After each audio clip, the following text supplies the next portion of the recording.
मेरा जो क्लाइंट है डॉक्टर मारंग साहिबा, वो इंटरनेशनल लेवल की एक ह्यूमन राइट एक्टिविस्ट है। टाइम मैगज़ीन ने दुनिया के इमर्जिंग 100 पावरफुल लीडर्स में उनका शुमार किया है।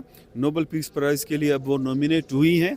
दूसरी बात ये है कि फैमिली और वकील जो है, हम दोनों को हमारे जो क्लाइंट है उनसे मिलने नहीं दिया जा रहा डॉक्टर मारंग साहिबा से। जैसा कि आप सबको मालूम है कि बलोच यकजहती कमेटी के जो सरबराह हैं मरकज़ी ऑर्गेनाइज़र डॉक्टर मारंग साहिबा, उनको 22 तारीख़ को सुबह 5 बजे सराब रोड से उठाया गया और उनको अब मौजूदा तौर पे डिस्ट्रिक्ट जेल हुदा में रखा गया है।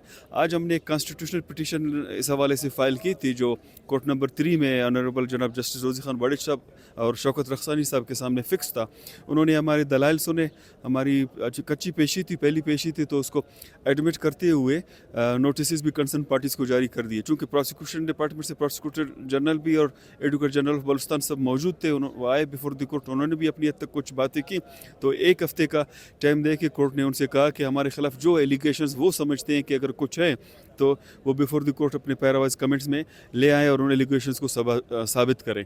हमने आज खुद कोर्ट से ये कहा है कि जी, जिस तरह हमें उठाया गया है, सरकार ने लीगल जो प्रोसीजर है उसको अडॉप्ट नहीं किया है।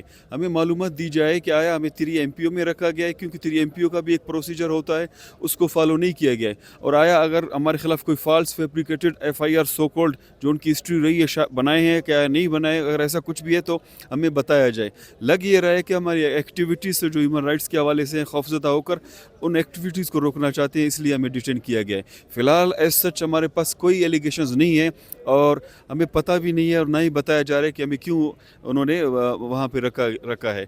दूसरी बात ये है कि फैमिली और वकील जो है, हम दोनों को हमारे जो क्लाइंट है उनसे मिलने नहीं दिया जा रहा डॉक्टर मारंग साहिबा से। कल भी हमने जाके वहाँ पे मिलने की कोशिश की, हमें अलाउ नहीं किया गया। तो आज ऑनरेबल हाई कोर्ट ने इस हद तक भी आर्डर पास करके डायरेक्शन दिया है कि डॉक्टर मारंग साहिबा से उनके काउंसल को भी मुलाकात करने के लिए छोड़ा जाए और फैमिली के जो ब्लड रिलेटिव्स हैं उन सब को उनसे मुलाकात करने का और घर से खाना वगैरह का जो राइट है वो उनको अलाउ किया जाए। और इवन इस हद तक कि अगर हेल्थ के हवाले से, चूँकि हमने कंसर्न शो की और उनकी सेफ्टी के हवाले से कि उनके इलाज मौलजी के हवाले से ज़रूरत पड़ी तो वो भी सहूलतें जो है उनको प्रोवाइड की जाए। मेरा जो क्लाइंट है डॉक्टर मारंग साहिबा, वो इंटरनेशनल लेवल की एक ह्यूमन राइट एक्टिविस्ट है। टाइम मैगज़ीन ने दुनिया के इमर्जिंग 100 पावरफुल लीडर्स में उनका शुमार किया है। नोबेल पीस प्राइज़ के लिए अब वो नॉमिनेट हुई हैं।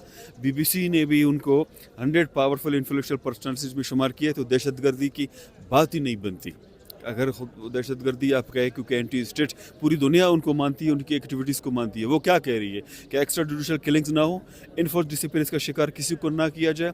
हर अपनी स्पीच में, हम हर प्रोग्राम में, हर इंटरव्यू में उन्होंने कहा है कि आईनी, कानूनी और पुरअमन जद्दोजहद BYC पुरअमन रहेगी। डॉक्टर मारंग साहिबा ने कहा कि हमारी जद्दोजहद पुरअमन है। दूसरी ये कि हमने अब तक कोई FIR नहीं देखा। हम यही कोर्ट से अब हमने इस्तदा की है कि हमें बताया जाए कि हमें क्यों रखा गया है, किस कानून के तहत रखा गया है, हमें गैर कानूनी तौर पे उठाया गया। चलो डॉक्टर मारंग साहिबा का ठीक है, 125 से 130 तक लोगों को जो रागीर हैं, जो 3 शहीद जो हुए थे, कोई पिज़्ज़ा वाला है 14 साल का है, कोई एजेड है और वो पश्तून है जो कुल्फ़ी बेचता है, कोई चप्पल के दुकान पर, ये एडमिटेड फैक्ट्स हैं। उनको क्यों शहीद किया गया, 150 लोगों को क्यों उठाया गया है, ख़वातीन और बच्चियों को क्यों उठाया गया है, कुछ माइनर्स थे, जो एक माइनर जो है उसको कुछ पता ही नहीं है कि एक्टिविटीज़ क्या होती है, पॉलिटिकल टेररिज्म क्या होता है या पीसफुल जद्दोजहद क्या होती है। इन सब को क्यों उठाया गया है, लोगों को फायरिंग करके लाशें क्यों गिराई गई, उनको ज़ख्मी क्यों किया गया।